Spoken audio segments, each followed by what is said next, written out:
5 and even mbasela reason on how yoga can actually help us improve, heal our backs, and get our backs stronger. In case you're meeting for the first time, my name is Yoga Sensei Tawani Clark.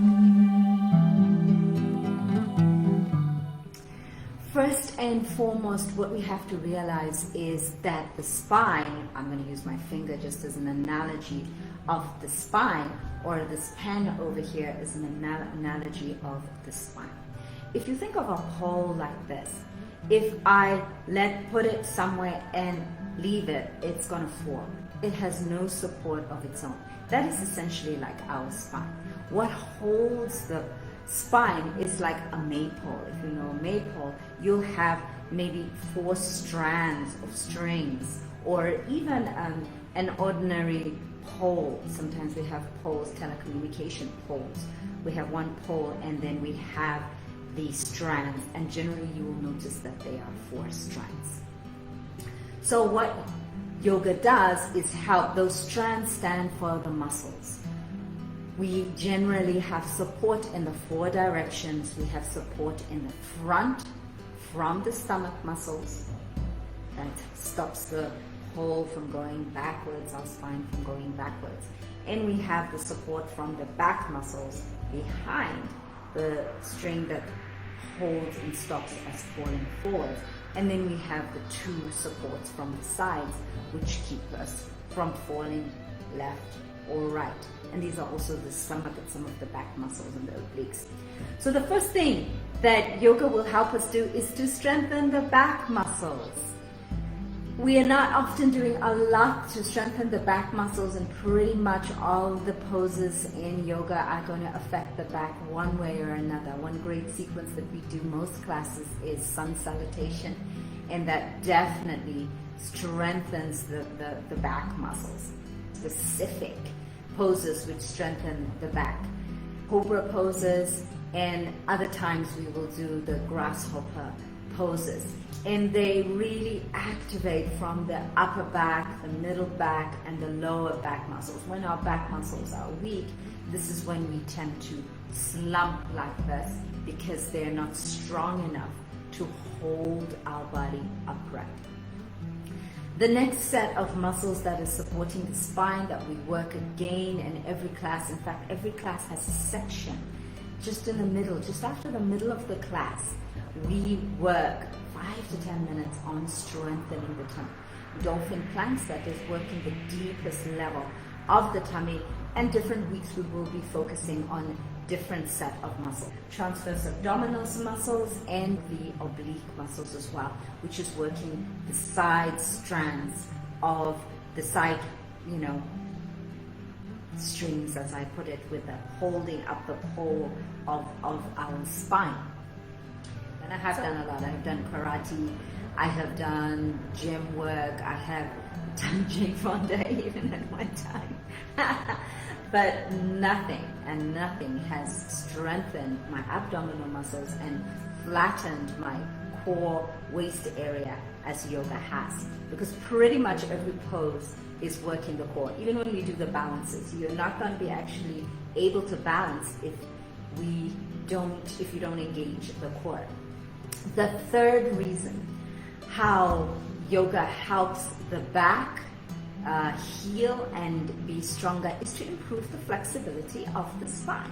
The spine is not quite like this pen. It has some curves, and it's made up of many vertebrae over 26 moving parts, I think, altogether.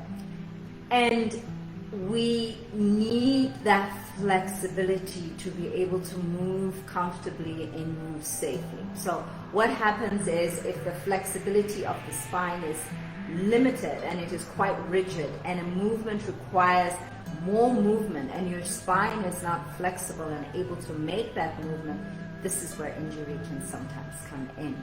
So the more flexible the spine is, the more range of movement that we can safely make with our spine, then the safer our spine can be. So it's not just a matter of making the muscles strong. There's many other things that make the muscles around the back strong or the abdomen strong, but what they don't also give is flexibility. So what you have is these strands are rigid. And if the spine, if this pen tries to move from this way, the strands on one side may break or be injured. So what we want is all these strands strong enough to hold the spine up, but flexible enough to stretch and move. And this is where yoga has a real major advantage compared to other forms of movement. And in yoga, we are moving the spine in all the 6 directions that the spine moves, forwards and backwards in what we call the sagittal plane, and left to right in this coronal plane as well.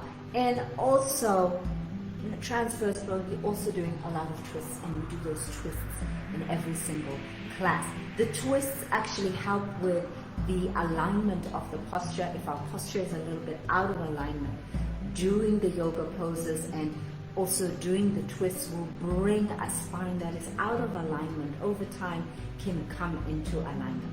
Of course, physiotherapists and chiropractors do that more specifically, but I look at yoga as it's preventative therapy. When we do yoga, we can actually prevent the need to go and see a physiotherapist or a chiropractor in the first place.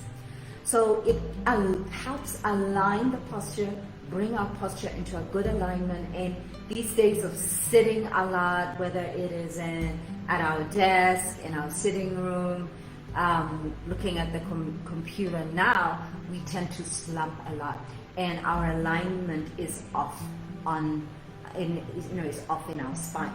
So that's the 4th reason, alignment. The 5th reason is that it improves our awareness of our posture. A lot of the reason why we are like this is because this connection between the mind and the body and the proprioception, which is our awareness of where our body is in space, is not really there. Now with yoga and that practice, and we have a saying in Kututa Yoga, mind the gap, keep the gap open. And I'm going to talk a little bit about that gap. If I come here, this is my belly button, this is where my ribs meet. We want to be able to fit our whole hand in there. That is the gap that we talk about in the Kututa Yoga classes.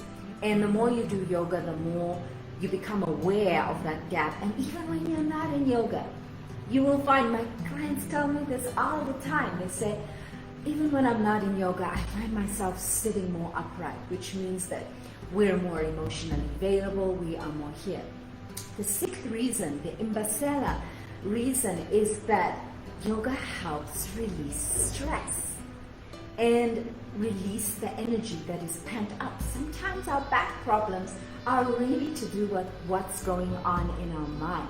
When we're stressed, and these are particularly stressful times, and when it comes to financial stress, the back is known to be the place that we will feel it. So sometimes it's not even a physical thing at all. It's psychological, it's emotional. And this is where yoga helps us to de-stress and be aware of the stresses that we are carrying in our body, and how we can release the stresses and release that back pain and prevent back pain from even happening over time. So I hope you found that useful and inspired to get your yoga on, whether it is with Kututa Yoga or with any other yoga practice that you are familiar with or that you do. If you'd like to join the Kututa Yoga classes, we have live classes. The link is on the Kututa Yoga page, and this is the online studio. So look forward to seeing you in class, and I'm here if you have any questions. Feel free to send me a message, an email. And namaste, Yoga Sensei signing out. Namaste. Here's to strong backs. We are as young as our sun.